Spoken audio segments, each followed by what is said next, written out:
Hi and welcome to Andy with the Spanners. Wow. Now, time to get Andy with our spanners. Today we got time to actually get stuck into this CB900. So let's get on with it.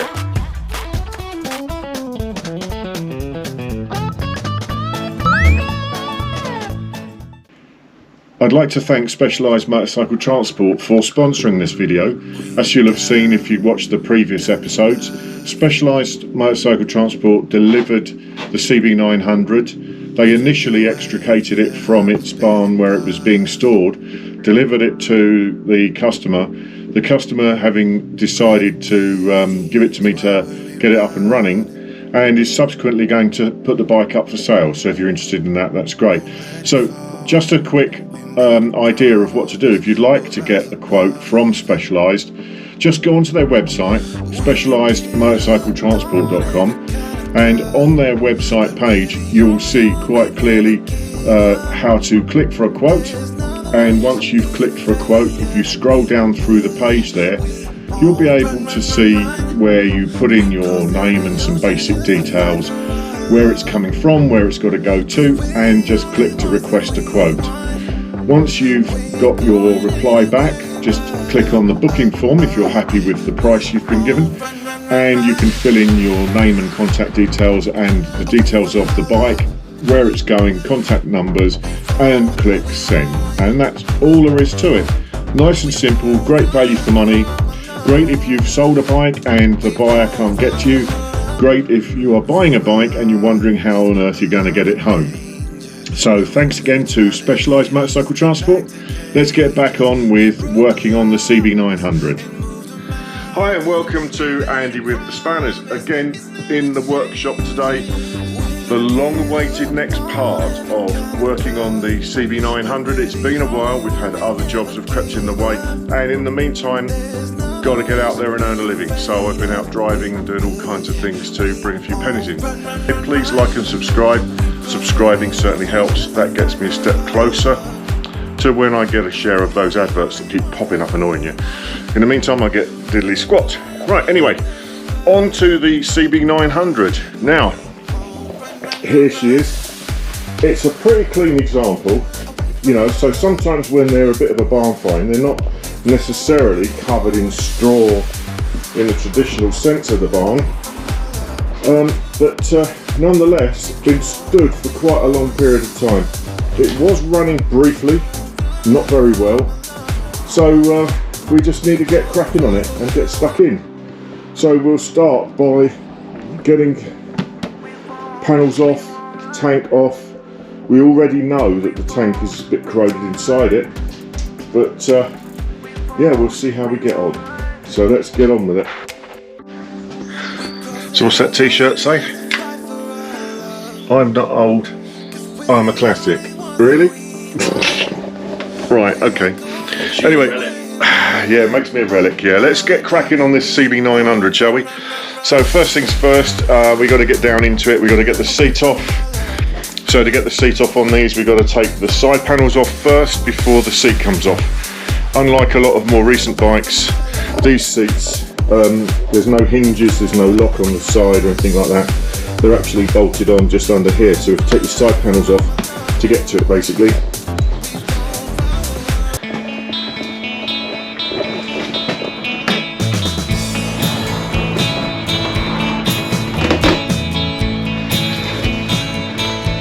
There's one there, and then there's one the other side. So we just have to put these somewhere safe.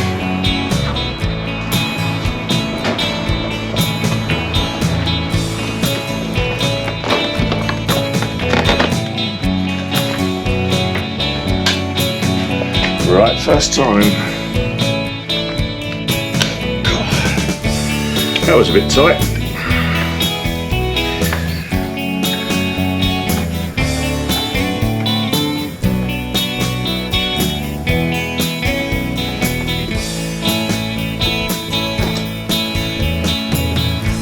Same side.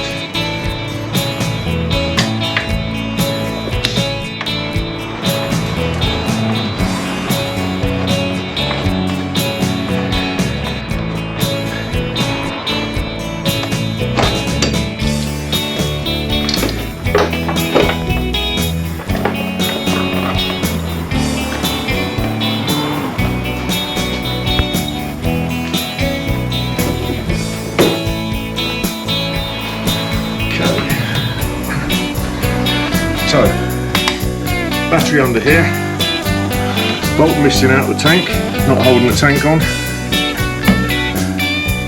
So that's a smaller size for that, to take that out, and then we can disconnect the battery.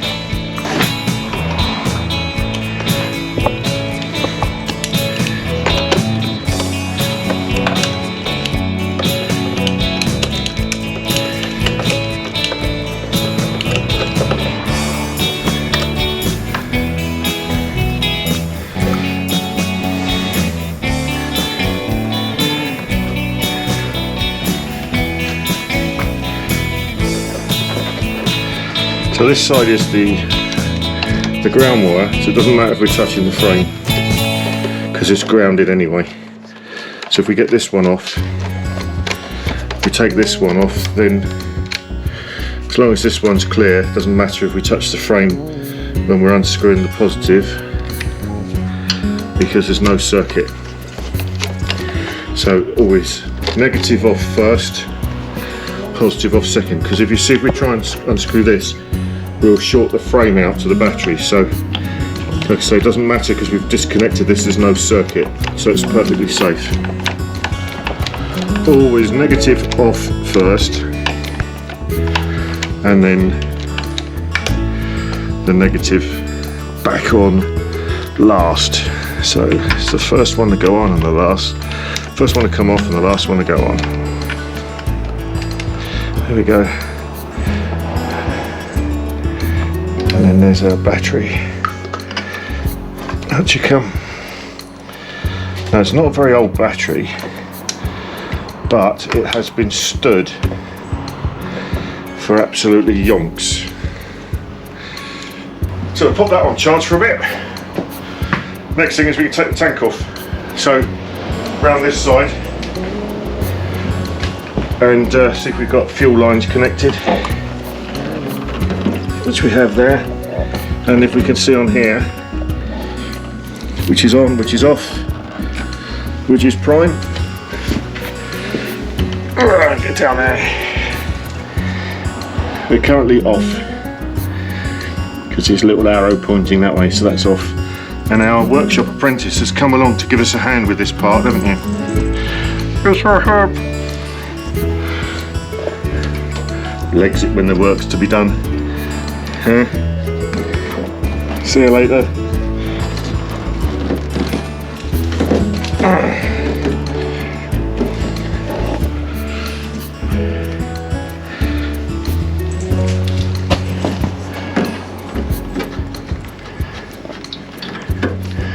There he's off, and then we can slide him back. We've got a fair bit of fuel in here by the sounds of it.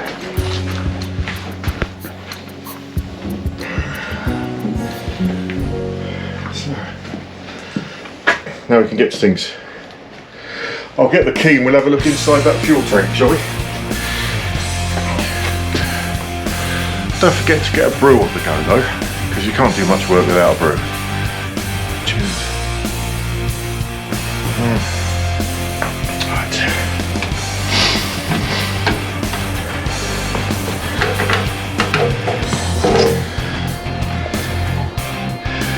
That could do as a good clean for a start. Let me get a torch down there whilst you have a look in there.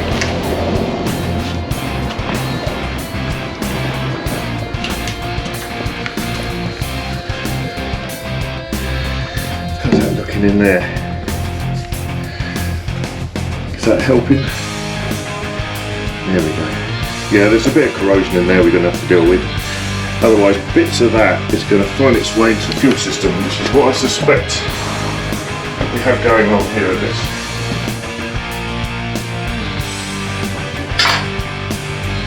Okay, the next bit is we're slacking this off on the top here. We don't need to undo it, we're just slacking it. That allows the whole airbox to move back. The next thing we need to do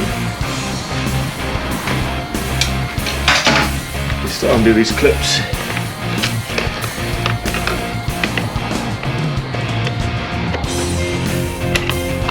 That's not very tight.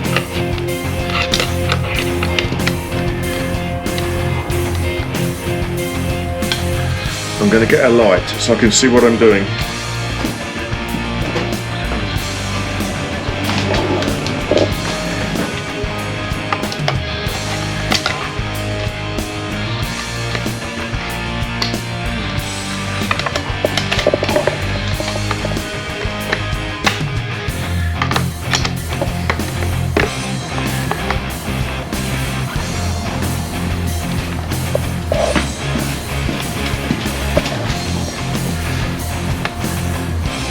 Flathead on that one, isn't that helpful?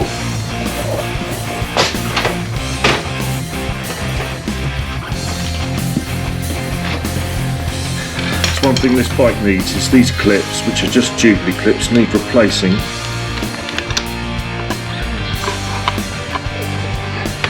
These need replacing for proper clips like these ones.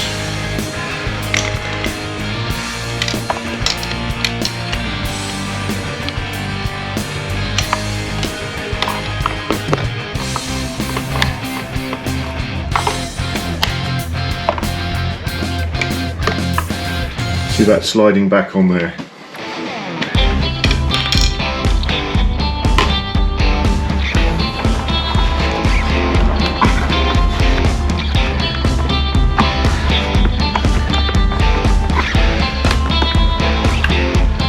Just going to give it a bit more space.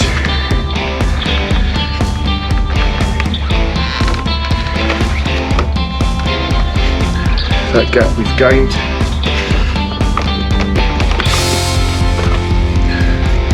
And that's the space we need to be able to pull the carbs back.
And then up the top here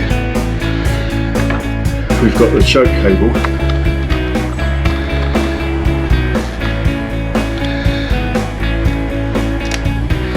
Disconnect, then I'll do this clip back up again afterwards so I don't lose it in there, and then the choke cable is down in there.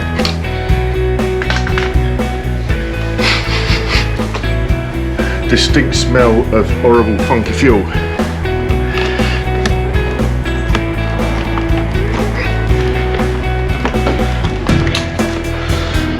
Here's the choke cable here.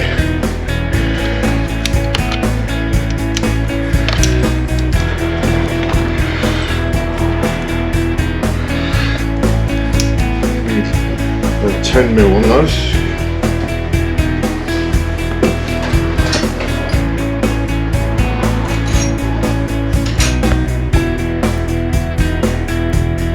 Now all that remains to be done is to slide those carbs out and get those carbs apart. Come back and see us for the next episode. We're going to be taking these carbs apart and moving on with the project. So if you enjoyed this video, please like and subscribe, and see you again soon.